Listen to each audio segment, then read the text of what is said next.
الشعة امام منذر طمين ابراهيم ديب بالحسيني، وفي المقدمه زكريا بن الشعة.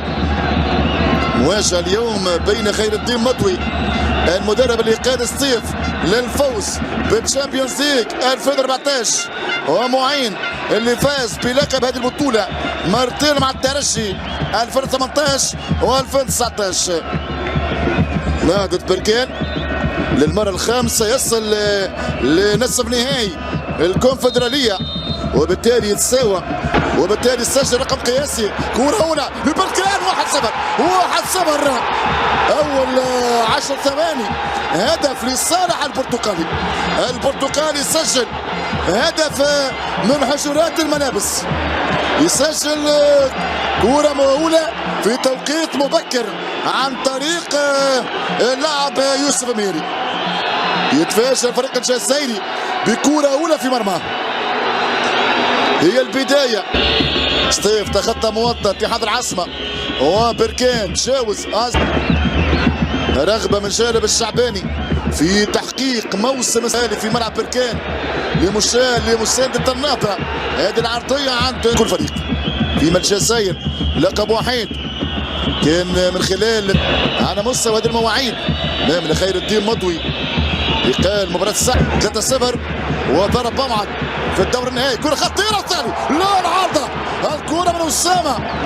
دفاع الجزائري يعاني، ثاني كرة ثاني اختبار، ولكن هذه المرة العارضة يا أسامة البلاوي منعود. ترجع كرة لوراء، تمريرة من البحيري يحاول مرور بول تطول الكرة عليه، تطول تضيع على السنغالي. ضربة مرمى للصالح وخسر اللقب.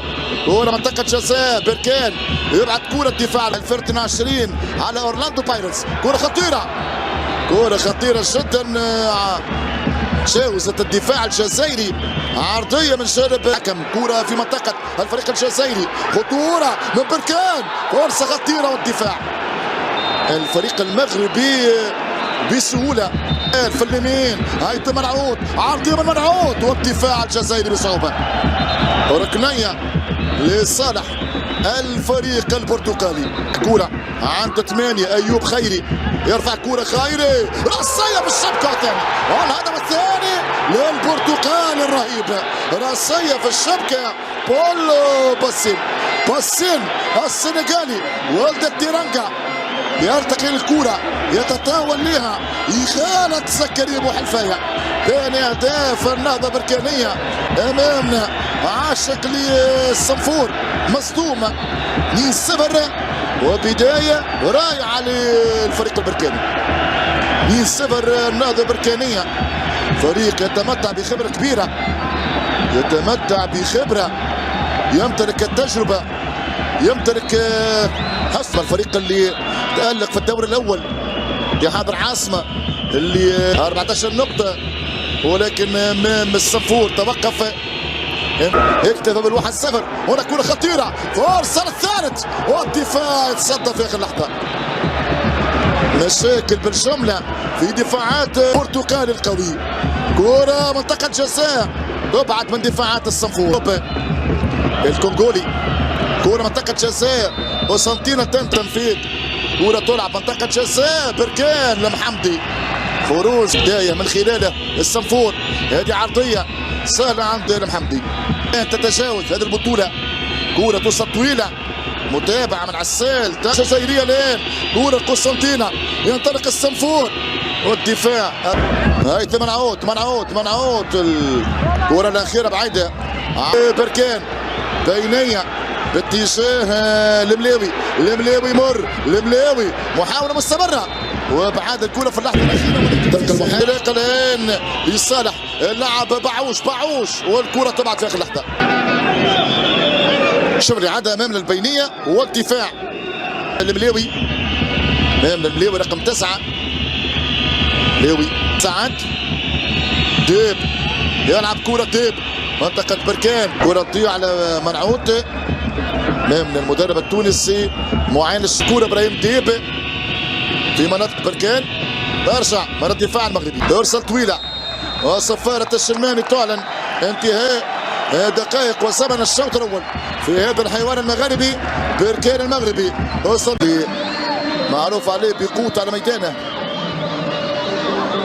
ان بلوغه لهذا الدور لم يكن نتيجة صدفة. كرة ترفع المستوى الاول بتحول الى ضربة مرمى. متابعة كاوي حمزة ينجح في الكرة. حمزة خطيرة جدا. رمي التماس تتفق الكرة بسرعة. محاولة خطيرة من بن شاع استلام من خيري. كرة في اليمين منعود والثالث والهدف الثالث. بركان يسجل. أسامة المليوي كملها. المليوي يضع كرة في الشبكة. اكتملت في شبكة السنافر. الهدف الثالث للبرتقال المتوهج. اكتملت الجملة التكتيكية في شباك قسنطينة. 3-0. بركان نوم الصنفور وبعدها وجهنا الضربة الثالثة. الهدف الثالث. شوف الإعادة شوف الكرة مررها خيري منعود عرضية وأسامة انطلاقة لبركان الآن. هنا العرضية الخطيرة يخطئ الحارس ربعات. تبقى المحاولة قائمة ولكن تبعد كرة من بوقرة. ترجع مغربية. إصابة لاعب فريق بركان 1-4-1. هنا كرة أسامة الخطير يرابط فرصة للرابع والحارس يتصدى. كرة الملاوي أسامة تصدى لي أبو حلفية. ما زالت المشاكل في دفاعات قسنطينة مستمرة. تيد مرمى قسنطينة باحثا عن الهدف الرابع. تحيف كرة في العمق من تحيف والدفاع الجزائري موجود من خلال بوقرة يرجعها للوراء.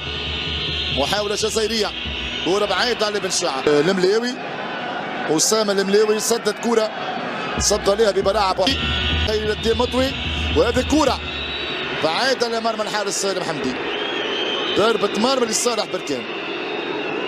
من خلالها فريق بركان تنتهي الكرة السهلة.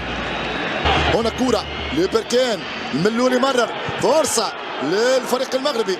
أسامة والدفاع الجزائري مازال يعاني. هنا كرة توقع عن شو مستمر للبرتقالي والراسية عند الحارس ابو حلفي. استبدال في صفوف بركان امامنا المهاجم بول باسيني 11. هنا كرة لقسنطينة تنتهي بركان. عرضية خطيرة ممكن جول ضيعها بن حسين يخطر كرة من عبد النور مساوي يتقدم اختار التسديد. كرة تصطدم مع المباراة. ثنائية في الشوط الأول الفريق الجزائري. هنا كرة لصالح طمين يبعد الجزائري تبعد من حمزة مساوي يرجعها التحيف مكان مهيري. ترفع كرة من شمس الدين يتكهن بهذه النتيجة 3-0 ولكن الامور تقريبا انتهت وحسمت مبكرا لنصدر حكم قاطع. ولكن 18 رياحي عماد الرياحي عرضيه سهله عند زكريا ابو حلفيه من اجل كورتين 2-0 لكن بركان لا يسمح. كره يسترجعها منعود اقرب من طمين جانب لعب فريق قسنطينة. عرضيه ديب يستعد للتنفيذ يرفع كوره ابراهيم ديب لمحمدي بينيه والتصدي بالدفاع تبقى قائمه. فرصه الهدف الرابع عن طريق الملاوي. كوره اسكنها الشباك لمسه واحده خفيفه تجاوزت ابو حلفيه. الهدف الرابع يأكد انهيار الدفاع الجزائري والاخطاء متكرره. فرصه للرابع الحق بركان الاقوى الافضل لم ينسى. غلطه. شوفوا الغلطه في بعد الكوره مرت كوره عند اسامه يمرر. الهدف الرابع اسامه الملاوي لمعلم. نتيجه صعبه على ممثل الكره الجزائريه. الفوارق